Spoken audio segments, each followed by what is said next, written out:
วัสดีค่ะ สวัสดีค่ะ Welcome to Good Morning with Thai PBS World. I'm Nad Manag. And I'm Hatay Tiranan. And kicking off the program this Tuesday morning with politics.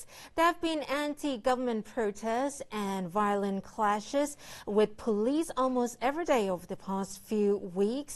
And in this program last week, we already provided some context to the different groups of protesters. Exactly. And so to put things a bit more into perspective, we had a chance to talk to Dr.Titipol Phakdeewanich, who's a political science lecturer at Ubon Ratchathani University, to give us a view of the current situation. So let's take a look at our interview with him.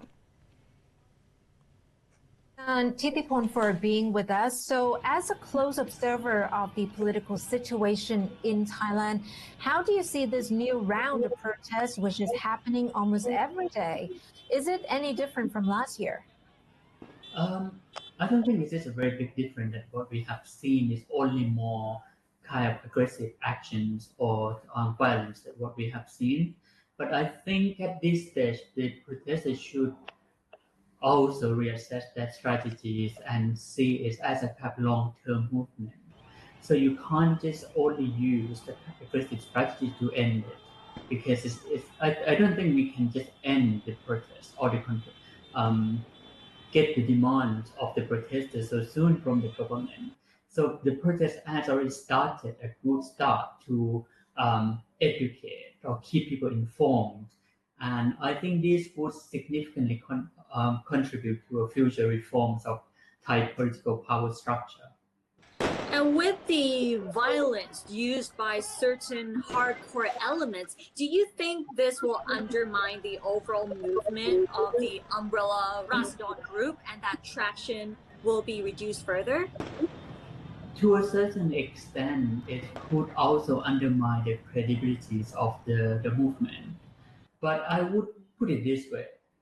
I think it wouldn't have a big impact on the perception of the pro-democratic movement, because they don't actually see this as a problem. But for this movement, I think it is very important for them to get the conservative or the opposition to join the movement. Otherwise, we wouldn't be able to make a change or reform Thailand. So it is important for a kind of softer or less aggressive strategies in order to convince the conservative fraction in Thailand to agree with the political agendas of the protester. So I think that would actually be more helpful with the future movement. And in terms of police response, do you think that has been proportionate? Yes and no, but most of the time this is too much. But I think that is the police just believe that they are actually representing the government. And in Thailand, the concept of human rights are not actually acknowledged by Thai government officials, not just the police. So that's why the way they see the movement is just a group that is opposing the government. But they don't see the protester as a group that is actually exercising their freedom of expression and calling for more democracy for the country. And this is one of the main problems that why they are overreacting, because they see the protester as a threat to the state, which is not always the case. Thank you so much, Ka Ajahn, for joining us and giving your valuable insight today. Thank you. And so from this, we may still see a continuation of this kind of violence on the streets if the protesters do not change their tactics. But of course, we also have to make clear that the ones instigating violence are not mainstream and not representative of the entire movement, Kunat. And it is interesting how he said that the concept of human rights is not even acknowledged by the government. That is why they don't see the protesters as a group that is calling for more freedom and democracy. And now let's move on to the latest on the COVID-19 situation in Thailand. The CCSA revealed that the overall situation in Bangkok and nearby provinces seems to improve thanks to the partial lockdown measures, but with the daily death toll that is still very high, the vaccination of vulnerable groups needs to be pushed even further. And the CCSA spokesperson, Dr. Titipol revealed that the rate of new COVID-19 infections in Bangkok, as well as 5 neighboring provinces, has a tendency to slow down thanks to the partial lockdown, increased vaccinations of the elderly, pregnant women, and those with underlying diseases, as well as good cooperation from the public. Dr. Titipol said that the partial lockdown measures such as working from home, the closure of high-risk venues, and accelerated inoculation of target groups can lead to as much as a 25% reduction in new COVID-19 infections by December. However, he noted that the number of daily fatalities is not yet falling, and so the efforts to vaccinate vulnerable people have been intensified. The adoption of a combined inoculation approach with the Sinovac vaccine as the first dose, followed by AstraZeneca for the second within 3 weeks, will help in reducing illness and hospitalizations. And also, Dr. Titipol pointed out that infections among construction workers in their housing facilities are picking up again with the emergence of new clusters, prompting officials to adjust their strategies. And the cumulative infections since the current wave in April have exceeded 1 million since last week. And we also have to mention that 1 million cases in the latest wave of COVID-19 is already alarming, because if we compare to last year where the first outbreak began, there were no more than 3,000 cases, which shows the severity of this current outbreak. Exactly, and as we mentioned before, Knat, certain measures may be really strictly observed and enforced, like, for example, interprovincial travels. Exactly. And moving on now to vaccination, but still with COVID, of course, we have some good news in regards to AstraZeneca vaccines. Government spokesman Anusha Burapachesi said that Prime Minister Prayut Chan-o-cha had a teleconference with the CEO of AstraZeneca on COVID-19 prevention cooperation. From the discussion that the vaccine maker confirmed that it will step up vaccine deliveries and will aim to deliver to the remaining doses by the end of this year. And with this news, Konat, the total number of COVID-19 vaccines of all types procured so far would reach 120 million doses, which, according to Mr. Anusha, is exceeding the target set earlier, which is to acquire 100 million doses this year. And as we reported before, the government figures has said the Thai firm Siam Bioscience capacity to manufacture AstraZeneca vaccines for deliveries to the Thai government is being reduced to 5 to 6 million doses a month instead of 10 million as initially planned, which would mean that the end of the year deadline would have to be extended, but that has now changed back to the original timeline again.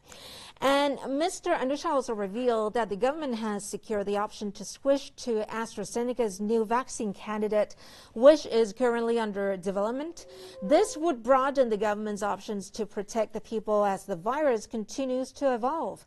And the deal should be finalized by next month. Right, and meanwhile, Dr. Opat Gawinpong, the Director General of the Disease Control Department, revealed that the National Disease Control Committee has discussed and approved 4 measures in the bid to control the spread of COVID-19 under its Smart Control and Living with COVID-19 strategy.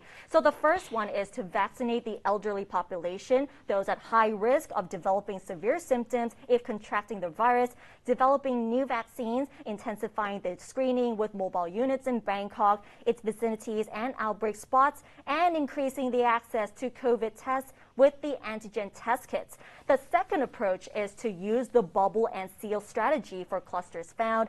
The third one is to detect infections during travels through a new regulation on transport. And the last one is to allow representatives from the civil sector to participate in provincial communicable disease committee meetings so that they are informed about disease control measures. So we will have to wait and see, Kunad, whether the reopening of the country as planned will be successful. And it's actually just less than 2 months away from the Prime Minister's promise of complete reopening. Exactly. And now let's take a look at other COVID-19 stories making the headlines in our daily roundup.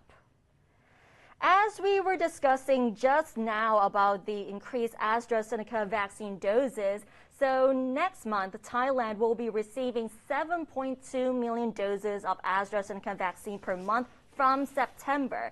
The Public Health Ministry is planning to procure vaccines for people under 18 and as booster shots for those who are already fully inoculated after it was discovered that antibody levels triggered by 2 doses of the Sinovac vaccine quickly drop over a period of time.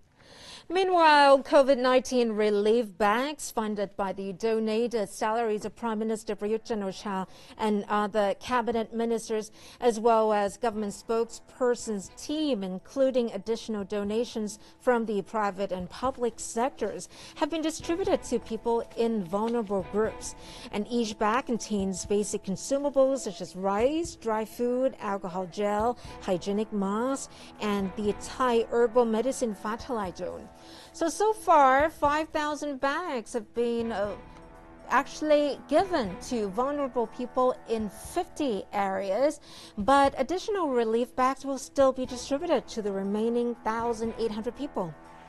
And those who are paranoid over getting COVID-19 on food, everyone, please listen up because the Food and Drug Administration has warned the public to never spray alcohol onto their food, as some people have apparently done so in the misbelief that the substance can kill the coronavirus. The food standards expert at the Thai FDA also said that there has never been a single case of COVID-19 infection contracted from contaminated food, and the virus can be easily killed by heating it to 56 degrees for 30 minutes. And to be honest, the normal heat to cook rice is already enough to kill the virus. So please, never, ever spray alcohol over food. Exactly. I mean, I can't imagine having any kind of alcohol with my food except, I don't know, maybe beer or wine. So that is actually quite unthinkable. Exactly. And cocktails as well. Exactly. Yeah. So it's time now for our weekly startup series. In this episode, we take a look at Fling, which is a startup which provides software development for drone flight, which is becoming more popular in Thailand and around the world. So now let's check it out.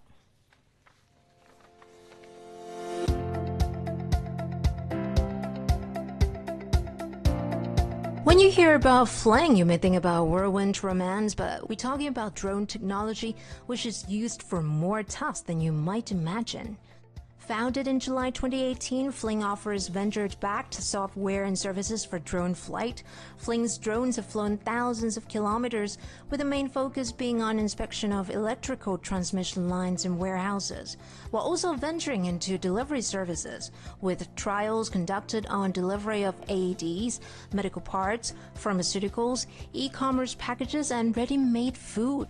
Full expansion of delivery services in the capital is expected next year. Headquartered in Bangkok, Fling has a team of over 20 people working in engineering, business development, and marketing.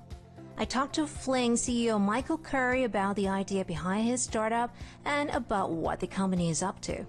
The founding vision of Fling, I was in traffic in Bangkok, and it was a lot of traffic. I couldn't get anywhere. We were stuck, and I looked up in the sky and there were some birds flying around, free and easy, just flying. And I realized, wouldn't it be great if we could use this three-dimensional space that's all around us to get around?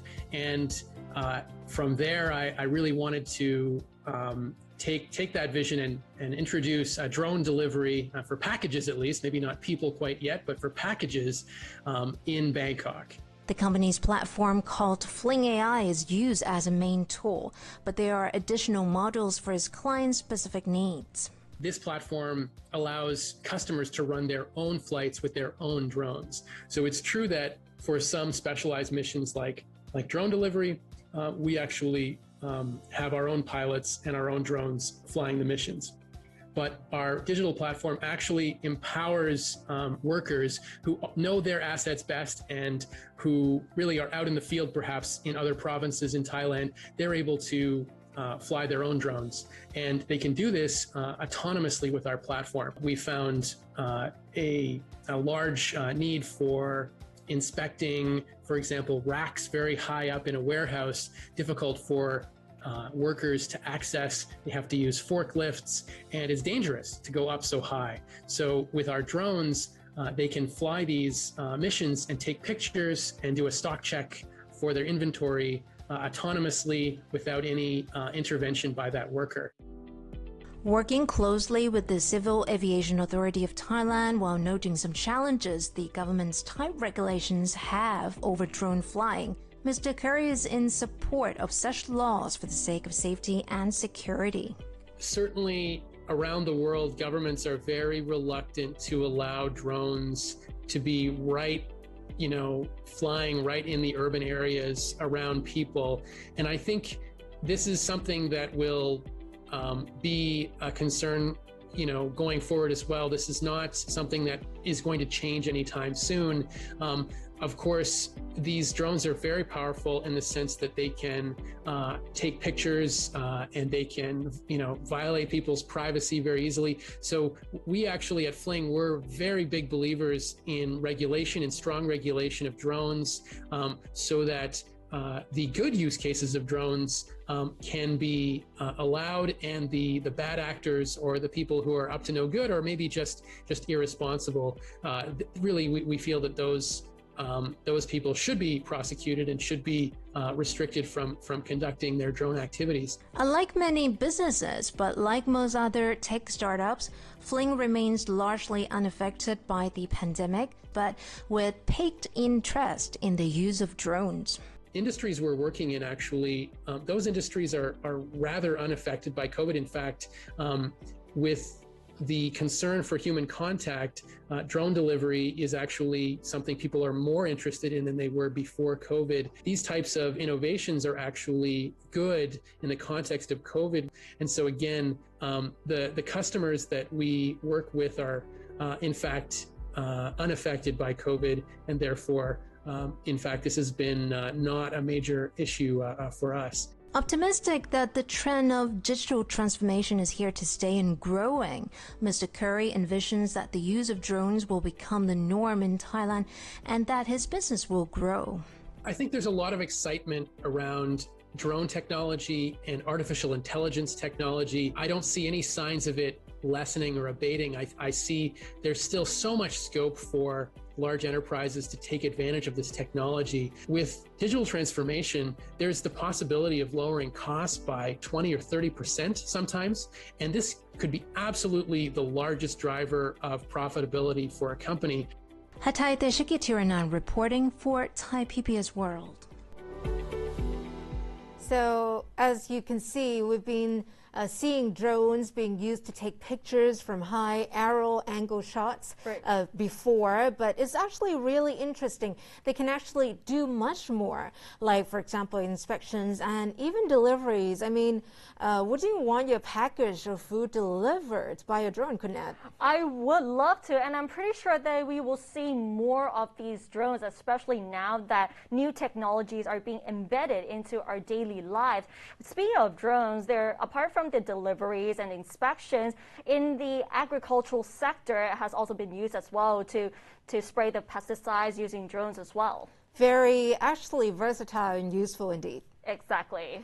And with that, we wrap up this edition of Good Morning with Thai PBS World. But do follow us on our social media and our website, www.thaipbsworld.com, for all the latest updates and in-depth analyses.